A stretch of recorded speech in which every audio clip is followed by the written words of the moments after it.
नमस्कार आप सभी को आपके अपने YouTube चैनल अंकुश मैथमेटिक्स में आप सभी का स्वागत है।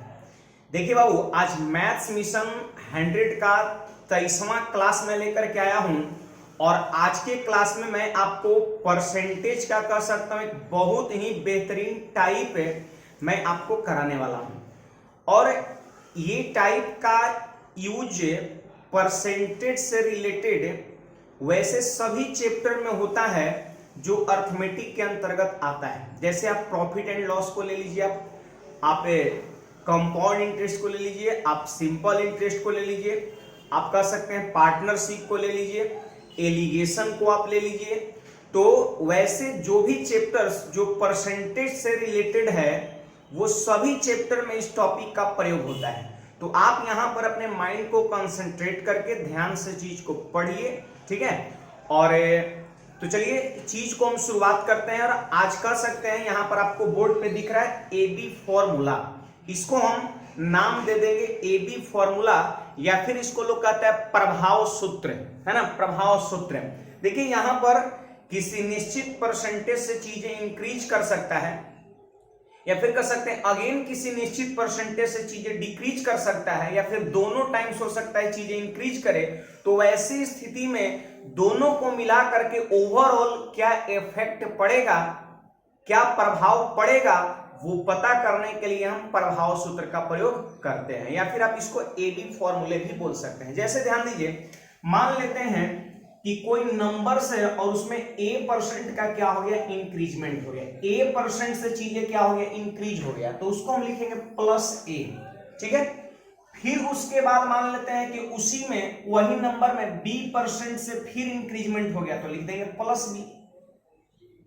तो पहले a% से चीजें बढ़ा, फिर b% से चीजें बढ़ा, तो मैं जानना चाहता हूं कि आखिर टोटली कितने परसेंट का वृद्धि हुआ, कितने परसेंट चीजें ओवरऑल बढ़ेगा दोनों मिला करके। तो चीज पता करने के लिए लिखेंगे +a+b। अब बताइए प्लस प्लस क्या होता है, जल्दी बोलिए। प्लस होता है, प्लस को और प्लस को जब मल्टीप्लाई करेंगे तो प्लस गुना प्लस बराबर प्लस, ये हम लोग बचपन से करते आ रहे हैं, ठीक है। और उसके बाद होता है a इंटू b/100 होता है, ठीक है। तो ये तो जैसे आपका पहला केस हो गया कि जब पहले a% से बढ़े और फिर b% से चीजें बढ़े। दूसरा केस ये हो सकता है कि पहले मान लेते हैं a% से कोई चीजें घट रहा हो और फिर उसमें b% से कमी ही हो, ठीक है।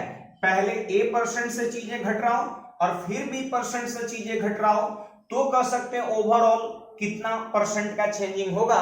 ये पता करने के लिए हम क्या लिखेंगे, माइनस माइनस, जल्दी बोलिए, प्लस। माइनस गुणा माइनस क्या होता है, प्लस, और a इंटू b/100। क्लियर है आप सभी को। अब देखिए तीसरा केस ये भी घट सकता है, तीसरा घटना ये भी घट सकता है कि मान लेते हैं पहले a% से वृद्धि हो, ठीक है, और उसके बाद जो है जो संख्या बढ़ जाएगा, बढ़ी हुई संख्या में b% का क्या हो, कमी हो, ठीक है। तो पहले चीजें a% से बढ़ रहा है, फिर b% से चीजें घट रहा है, तो ओवरऑल क्या चेंजिंग होगा, तो बोलिए प्लस माइनस। प्लस और माइनस को गुणा करेंगे तो क्या होता है, माइनस। इसमें तो किसी को डाउट नहीं होना चाहिए, plus plus plus, minus minus plus, और प्लस माइनस माइनस, और फिर वही लिखेंगे a इंटू b/100 लिखेंगे।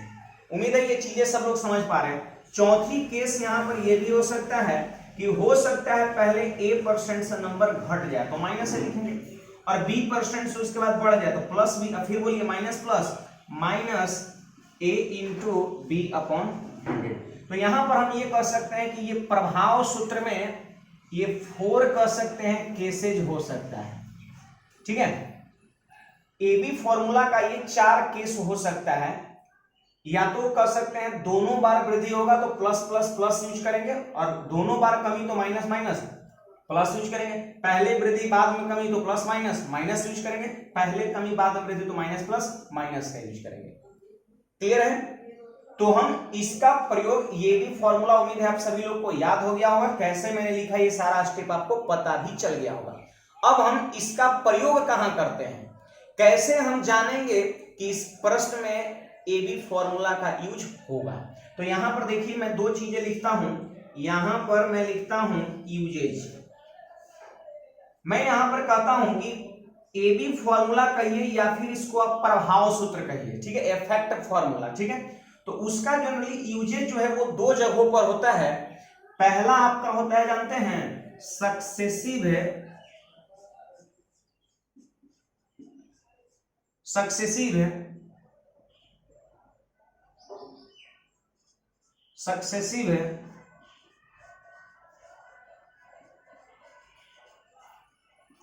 इंक्रीजमेंट एंड डिक्रीजमेंट में।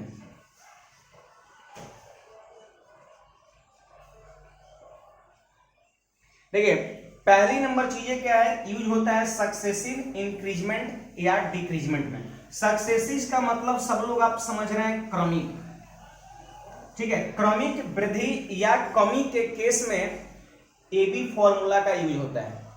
इसका मतलब क्या हुआ, तो आप घबराइए नहीं, बस आप इतना याद रखिए कि सक्सेसिव इंक्रीजमेंट और डिक्रीजमेंट में यूज होता है। और दूसरी नंबर चीजें आपका ये है मल्टीपल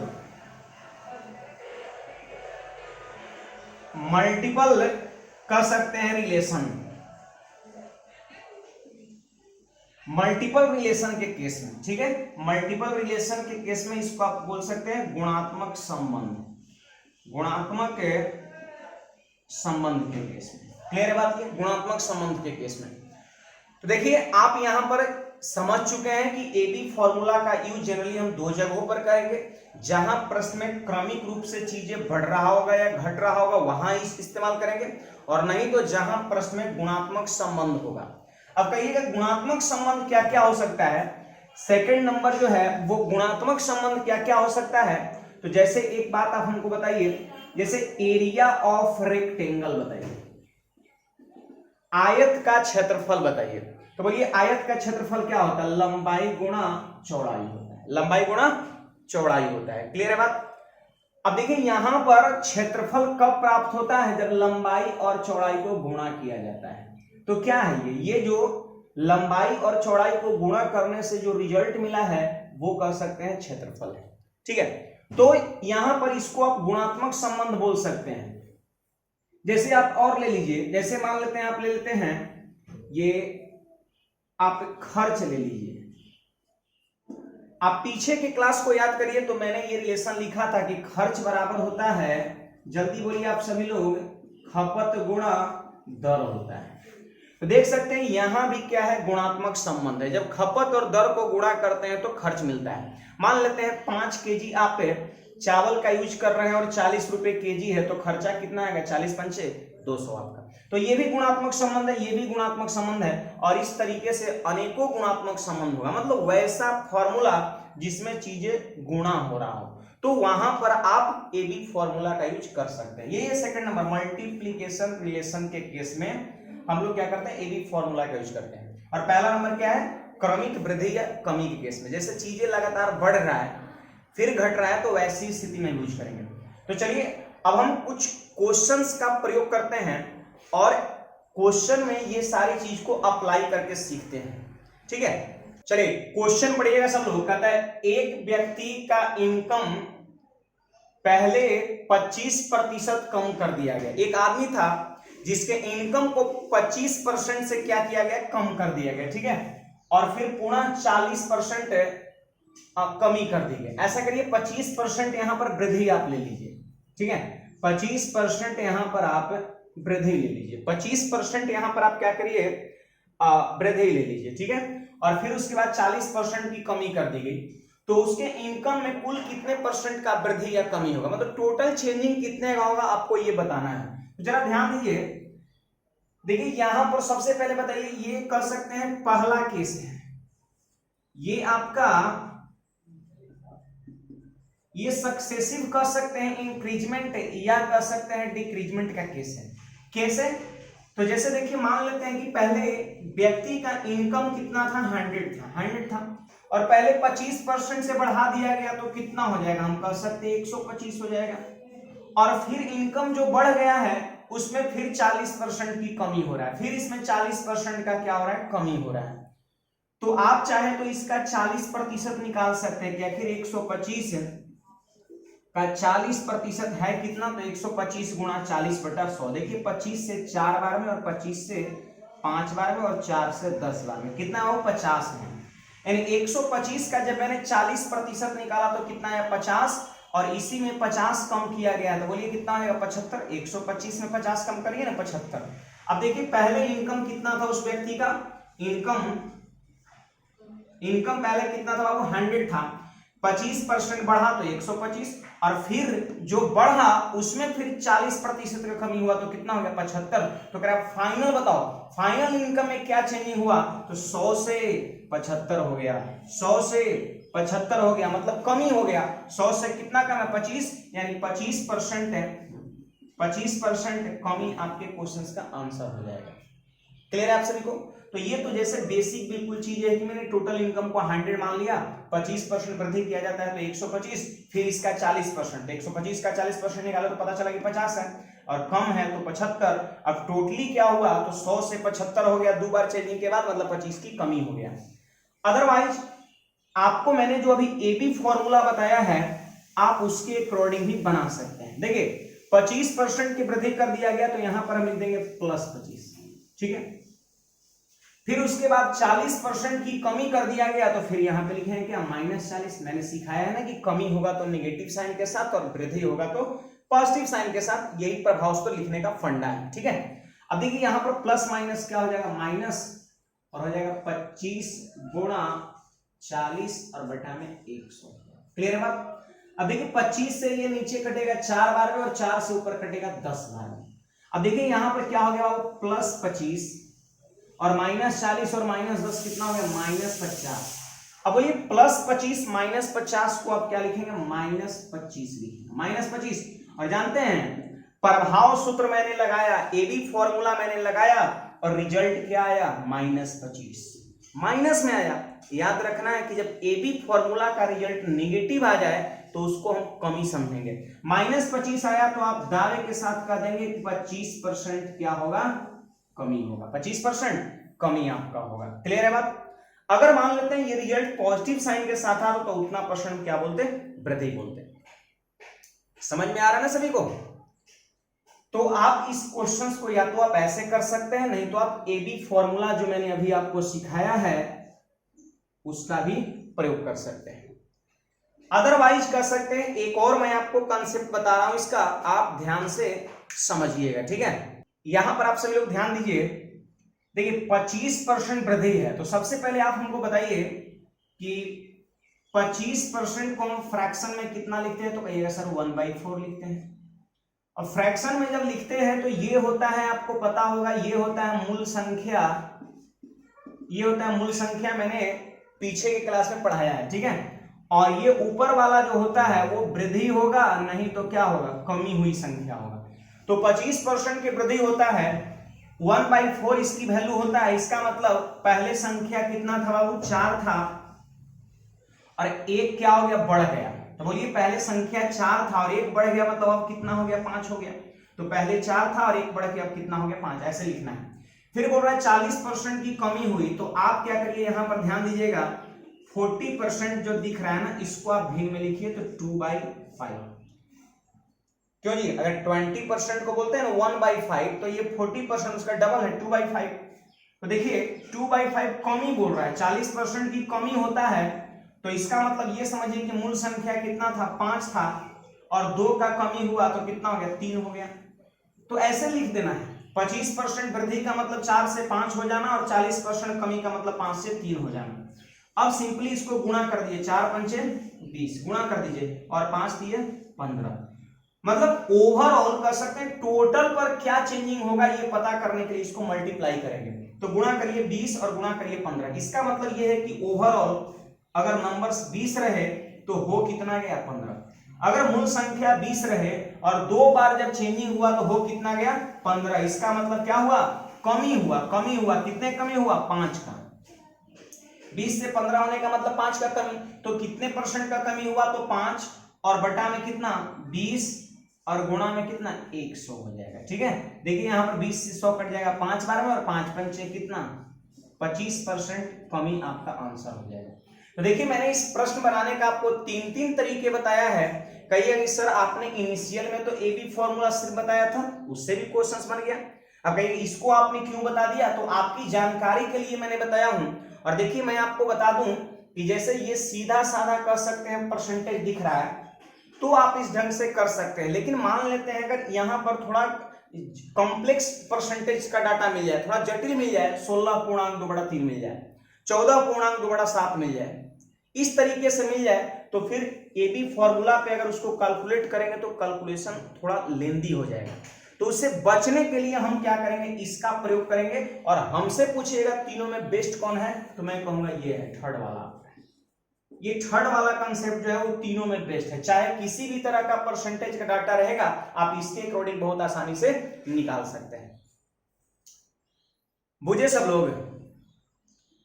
चलिए जल्दी से आप सभी लोग कमेंट करके आप हमको बताइए आपको ये चीजें समझ में आया या नहीं। ठीक है, चलिए मैं कुछ और क्वेश्चन यहां पर ले रहा हूं, आप कमेंट करके आप हमको बताइए।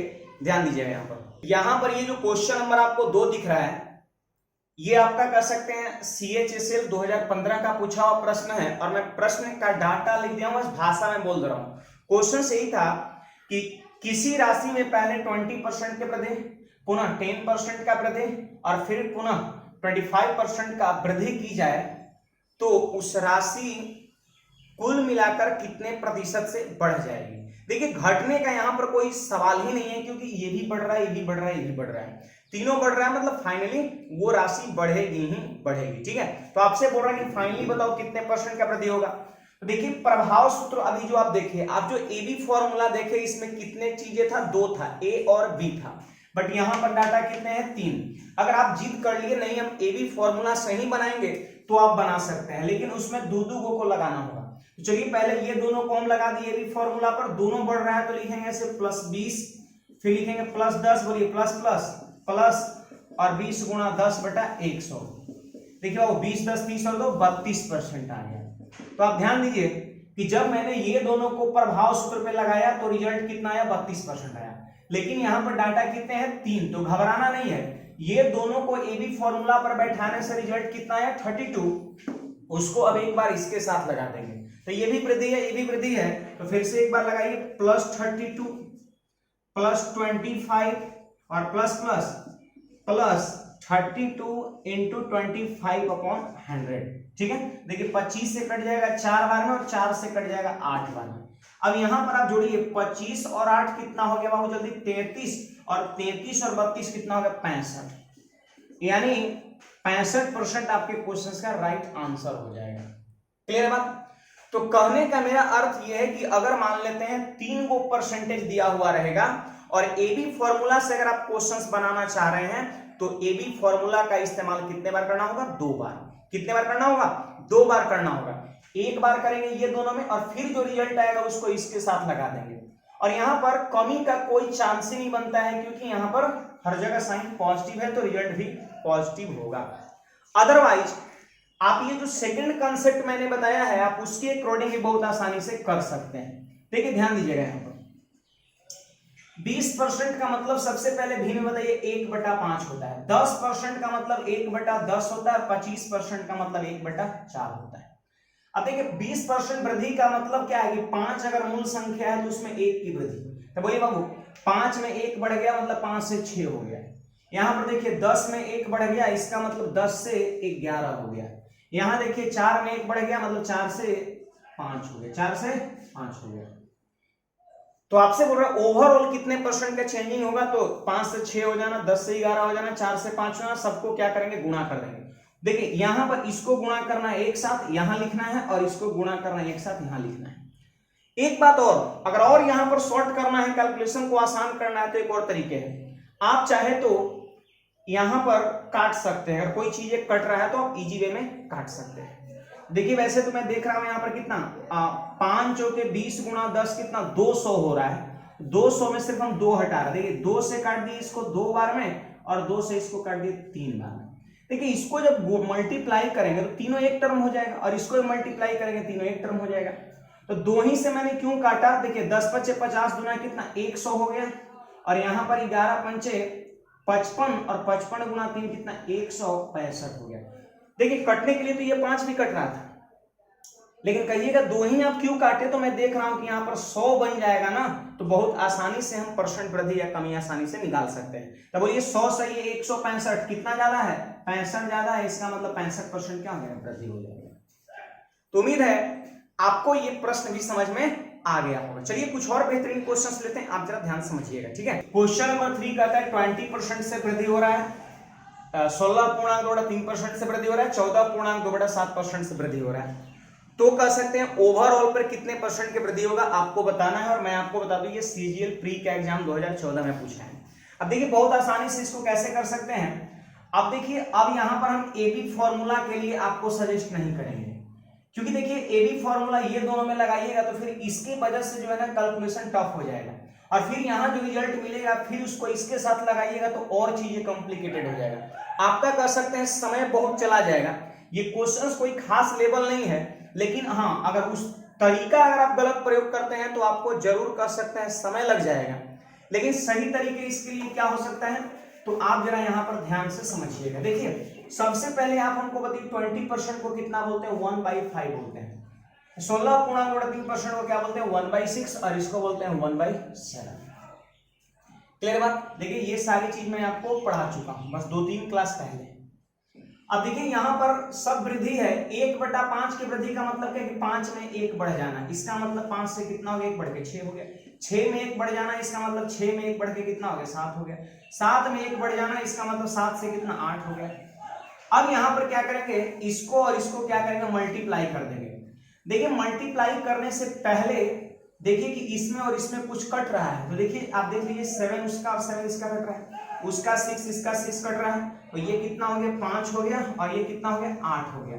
इसका मतलब ओवरऑल ये जो पहले इनिशियल में संख्या होगा वो 5 होगा, और 3 बार चेंजिंग के बाद कितना हो जाएगा, 8। तो बोलिए वृद्धि हुआ कि नहीं हुआ, वृद्धि हुआ कि नहीं हुआ, कितने का वृद्धि हुआ, ये 3 का वृद्धि हुआ, किस पर, 5 पर। तो कितने परसेंट का वृद्धि हुआ, तो 3/5 गुणा 100। तो देखिए 5 से कट जाएगा ये 20 बार का, और 20 दिया कितना, 60% वृद्धि आपके क्वेश्चंस का आंसर हो जाएगा। तो कितना आसानी से ये हो गया। तो उम्मीद है जैसे जब भी चीजें सक्सेसिव रूप से आपका बढ़े या घटे, उस टाइप के सारे प्रश्न को ये वाले मेथड से बहुत आसानी से कर सकते हैं। और कर सकते हैं इसका परसेंटेज का वैल्यू भिन्न में क्या होता है, ये मैं आप अगर नंबर तो नहीं याद है, लेकिन 2-3 क्लास आप पहले देखिएगा, परसेंटेज का बेसिक वहां पर मैंने आपको कराया है, ठीक है। तो जल्दी से थोड़ा आप सभी लोग कमेंट करके बताइए आपको ये चीजें पसंद आ रहा है, ये समझ आ रहा है कि नहीं आ रहा है, ठीक है। और ये आपका प्री एग्जाम 2014 में पूछा हुआ है, ठीक है। चलिए तो कुछ और क्वेश्चंस के बढ़ते हैं, आप जरा ध्यान से समझिएगा।